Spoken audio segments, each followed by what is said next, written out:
Are world governments suppressing archaeological research around the globe? You can turn back now, or learn the stuff they don't want you to know.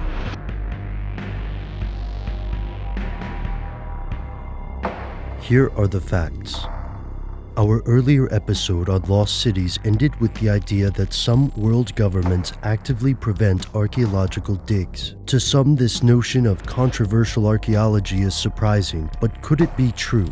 Governments do restrict or ban digs for various reasons, often political.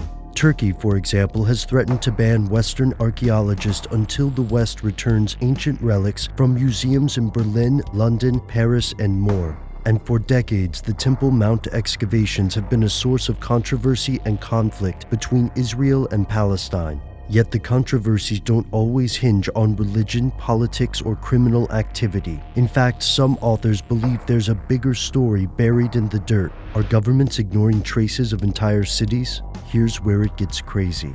Yes, it's happened before, notably during periods of colonial expansion, when both pioneering Americans and colonial South Africans were taught that the land was largely abandoned before their arrival.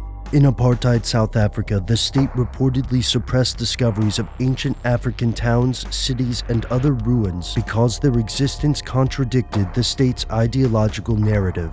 Or consider New Zealand. According to Martin Dotre, author of Ancient Celtic New Zealand, the government of New Zealand is ignoring evidence of an ancient Celtic population. His critics argue that there is a racial agenda to his work, but these are not the strangest claims. For people who, like Michael Cremo, believe civilization is billions of years old, the past is littered with lost cities. Cremo, a Vedic creationist and author of Forbidden Archaeology, argues that mainstream scholars are, either accidentally or deliberately, participating in a conspiracy to suppress the true nature of the human past. There's no question that history and our understanding of it is a gigantic work in progress. But are claims about government suppression of the past pure malarkey, or is there a grain of truth? It's tough to believe some global conspiracy could operate at this level without being exposed. But, of course, governments also have no qualms about hiding inconvenient secrets. To authors like Cremo and Dotre, there's something world governments don't want you to know about history.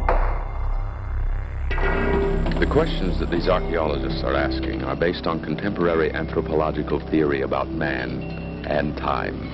How do societies exist, change, and adjust to changing environments? Why do they sometimes fail to adjust and survive?